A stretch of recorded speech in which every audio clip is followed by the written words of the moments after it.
ini dibelah. Ini patoknya dibelah ke sana. Ini warung di Malaysia. Kemudian ini di Indonesia. Luar biasa. Bagi kita rakyat Malaysia, you are welcome. Kita menyambut kedatangan mereka. Pada 3 desa ini aku cuma mau bilang, sanggup kalian ya main tunggal len nyebrang-nyebrang kayak gitu aja nggak? Hai, Assalamualaikum buat semua yang sedang menonton video ini. Kami di Tukang React mendoakan anda semua dalam keadaan sihat walafiat, dijauhi dari segala bala musibah dan sentiasa dalam lindungan Allah Subhanahu wa Ta'ala. Isu 3 desa atau kampung di Nunukan Utara, iaitu Kabulangor, Lepaga dan Tetagas yang kini tular disebabkan perubahan garis sempadan mencetus respon yang pelbagai dari warga Indonesia. Isu ini dah pun lama berlarutan sebenarnya, tapi berjaya diselesaikan pada memorandum persefahaman pada 18 Februari 2025 antara Malaysia dan Indonesia. Hasilnya, 3 desa ni yang pada mulanya berada dalam Indonesia, kini berada dalam wilayah Malaysia. Baik, di video kali ini kita akan melihat apakah punca terjadinya pemetaan semula di Nunukan. Benarkah desa Kabulangor, Lepaga dan Tetagas kini dalam pemerintahan Malaysia? Dan apa pula respon warga Indonesia dalam menanggapi hal ini? Sebelum tu, korang boleh support Tukang React dengan cara tekan butang subscribe, tekan loceng dan jangan lupa komen yang baik-baik. Tanpa buang masa, mari kita sama-sama saksikan. Let's go. 3 kampung Indonesia masuk Malaysia. Di TikTok anda boleh tengok banyak video seperti ni. Kononnya penduduk kampung Indonesia ni bergembira kerana ringgit Malaysia lagi tinggi daripada rupiah. Kerajaan Malaysia selalu bagi subsidi kepada rakyat. Dan ada juga komen yang kata dia dah siap dapat IC biru. Tapi daripada site media Malaysia pula dinyatakan bahawa Malaysia akan menyerahkan 5,207 hektar tanah sebagai pampasan. Isu yang timbul ni sebenarnya dah lama, tapi baru naik di media Indonesia awal Januari ni. Dibincangkan ketika mesyuarat bersama Malaysia dan Indonesia pada 18 Februari 2025. Perjanjian sepadan iaitu perjanjian British Belanda pada tahun 1891. Perjanjian lama ni biasanya mengikut alur sungai, rabung bukit dan lain-lain. Tapi sungai boleh berubah. Rabung bukit pula sukar ditentukan secara tepat. Selepas tahun 2000, sempadan mula dikira guna GPS geodetik. Setiap titik ada koordinat sendiri, latitude dan juga longitude. Sempadan masih dikira mengikut perjanjian British Belanda 1891. Tapi bila diteliti guna GPS geodetik, 3 kampung ni masuk Malaysia secara teknikal. Kampung Kabulanggala, Kampung Lepaga dan Kampung Tetagas. Majoriti ialah penduduk Muslim, IC Indonesia dan selama berdekat pentadbiran di bawah Indonesia. Bilangan penduduk tak diketahui, tapi daerah Nunukan iaitu daerah yang mana 3 kampung ni berada, penduduk keseluruhan seramai 230,000 orang. Jadi soalan penting seterusnya, betul ke kampung-kampung ni milik Malaysia?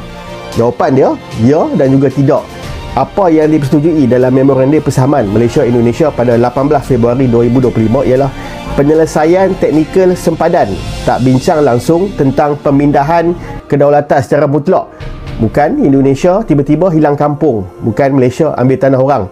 Jadi berita Malaysia beri pampasan sebanyak 5,207 hektar kepada Indonesia tu juga tak benar. Pernah kebayang nggak bangun tidur terus dengar kabar desa lo katanya masuk wilayah negara lain? Jadi gini ceritanya, di Kalimantan Utara, tepatnya di Kabupaten Nunukan, ada 3 desa perbatasan Indonesia yang sebagian kecil wilayahnya sekarang masuk ke administrasi Malaysia. Nama desanya adalah Desa Kabungolor, Desa Lipaga, dan Desa Tetagas. Dan ini langsung bikin publik heboh. Tapi lurusin dulu ya, ini bukan dijual, bukan juga Malaysia nyerobot senaknya. Masalahnya ada di garis batas negara yang dari dulu belum kelar secara teknis. Indonesia dan Malaysia akhirnya duduk bareng, pakai peta lama, data koordinat, dan survei lapangan. Dan hasilnya garis batas digeser sedikit. Efeknya, sebagian tanah desa tadi secara administratif masuk ke sisi Malaysia. Total wilayah dari 3 desa yang masuk Malaysia itu cuma sekitar kurang lebih 4,9 hektar. Kecil banget. Kurang lebih setara 7 sampai 8 lapangan bola. Jadi bukan seluruh desa, cuma sebagian lahan kecil aja. Dari penegasan batas di Pulau Sebatik, Indonesia mendapatkan sekitar kurang lebih 127 hektar wilayah. Bahkan dari segmen perbatasan lain, Indonesia total tambah sampai kurang lebih 5.207 hektar, sementara Malaysia sekitar kurang lebih 778 hektar. Makanya pemerintah bilang tidak ada desa yang hilang. Warganya tetap WNI, identitasnya tetap Indonesia. Yang berubah cuma garis di peta. Ya, tapi tetap aja buat warga perbatasan ini bukan hal sepele. Karena ini soal tanah leluhur, rasa aman, dan harga diri bangsa. Jadi kesimpulannya gini, Indonesia tidak kalah. Tidak ada desa yang ditukar, tidak ada wilayah yang dijual. Ini contoh ribetnya batas negara. Satu garis bisa ngubah nasib banyak orang, dan wilayah perbatasan itu bukan pinggiran, tapi garis depan. Kalau lo tinggal di perbatasan, negara harus hadir jelas dan tegas. Karena kedaulatan bukan cuma soal luas tanah, tapi soal rasa memiliki.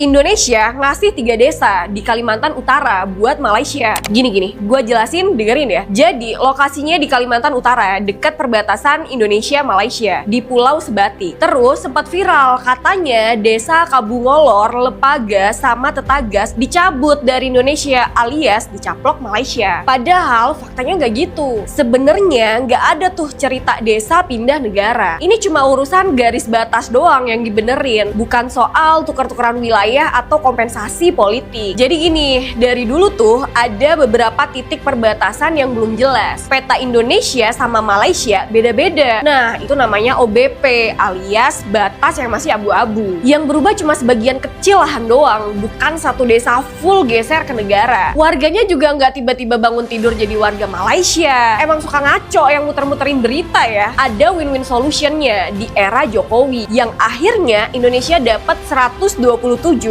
hektar dari area yang tadinya belum jelas statusnya. Sekarang resmi nih masuk wilayah Indonesia. Malaysia dapat 4,9 hektar yang emang jadi bagian resmi wilayah mereka. Emang ya, kadang headline suka lebay, bikin panik duluan. Sekarang ni kan tengah kecoh. Seberang ni, orang seberang lah kan. Jiran kita dia tengah kecoh pasal 3 daerah daripada Indonesia dah masuk dalam Malaysia tau.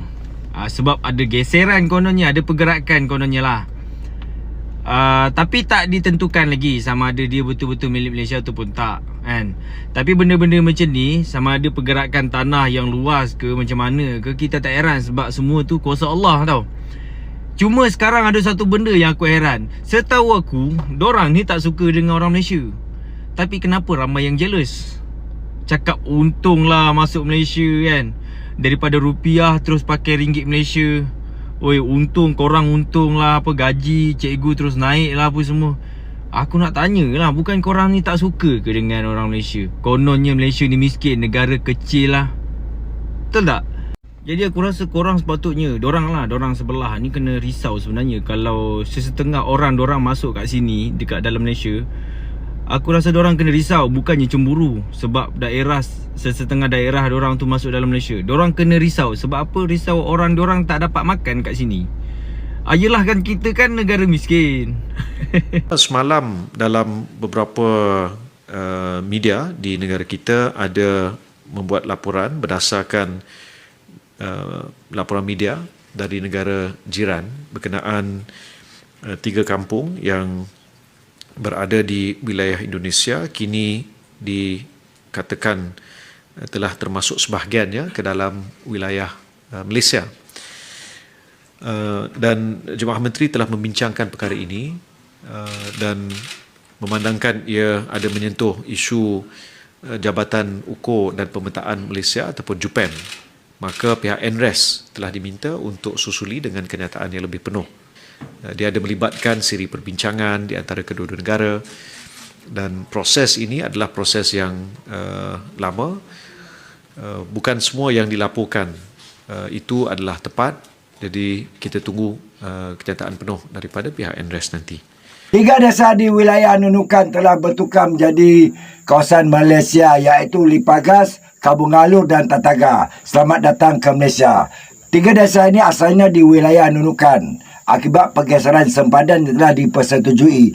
Bagi kita rakyat Malaysia, you are welcome. Kita menyambut kedatangan mereka, dan apa yang mengejutkan, respon dari mereka, mereka berbesar hati, bersyukur kerana dapat menjadi wilayah Malaysia. Ini mereka cakap, cuba kita tengok pada komen-komen. Sebab apa mereka bersyukur? Sebab seawalnya daripada Nunukan ni ramai yang mencari makan di Sabah.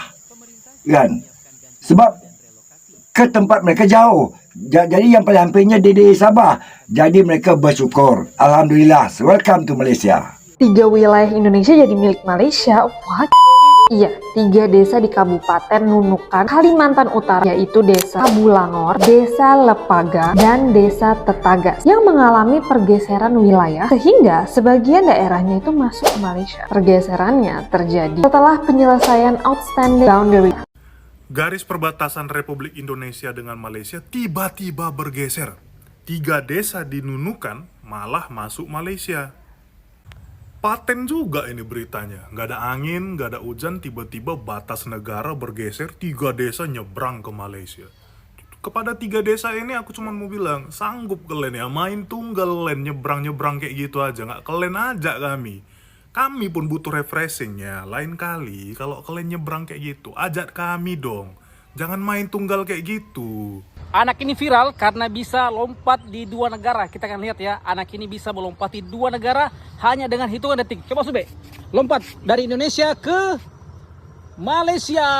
Hanya hitungan detik, luar biasa. Anak terhebat di dunia, tos. Luar biasa. Coba ke Indonesia. Dalam hitungan detik bisa ke 2 negara, luar biasa. Namanya siapa?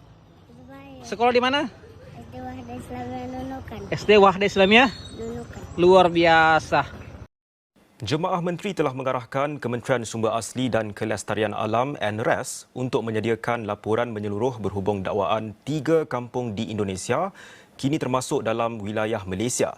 Menteri Komunikasi merangkap jurucakap Kerajaan Perpaduan Datuk Fahmi Fadil berkata, kenyataan penuh daripada pihak NRAS dijangka dikeluarkan sama ada hari ini atau selewat-lewatnya Isnin. Hidup di sini luar biasa karena pagi-pagi bisa menikmati pemandangan di Malaysia tanpa password.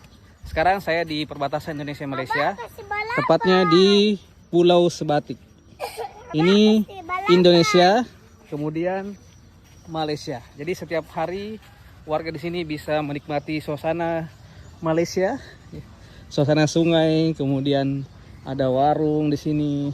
Jadi ini tempat yang sangat unik. Bahkan di sini ada warung 2 negara. Ini dibelah. Ini patoknya dibelah ke sana. Ini warung di Malaysia. Kemudian ini di Indonesia. Luar biasa.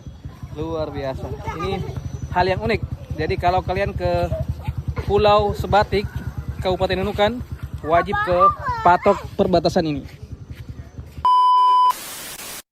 Jadi, begitulah beberapa klip video penjelasan tentang hal ini. Baik, kesimpulan yang kami perolehi isu pemetaan semula garis sempadan Malaysia dan Indonesia di Nunukan ini dah pun selesai. Isu Malaysia beri pampasan 5,207 hektar tanah kepada Indonesia adalah tak benar dan disangkal sendiri oleh Perdana Menteri Malaysia, Datuk Seri Anwar Ibrahim. Dalam isu ni, ianya dah pun diselesaikan dengan baik tanpa prinsip timbal balik, pampasan atau untung rugi. Ini bermakna, pada hemat kami, ketiga-tiga desa tersebut, walaupun dah masuk ke wilayah Malaysia, ini tak bermakna mereka akan jadi warga negara Malaysia. Berkemungkinan mereka hanya akan berpindah masuk ke wilayah Indonesia mengikut persetujuan garis sempadan yang baru.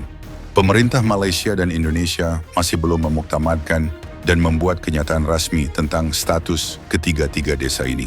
Jadi mungkin itu saja untuk video kali ini. Semoga dapat memberikan sedikit sebanyak manfaat kepada kita semua.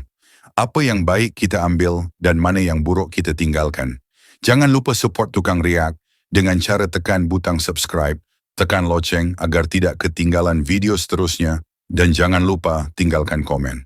Terima kasih sudah menonton. Kita jumpa lagi di next video. Assalamualaikum. Bye-bye.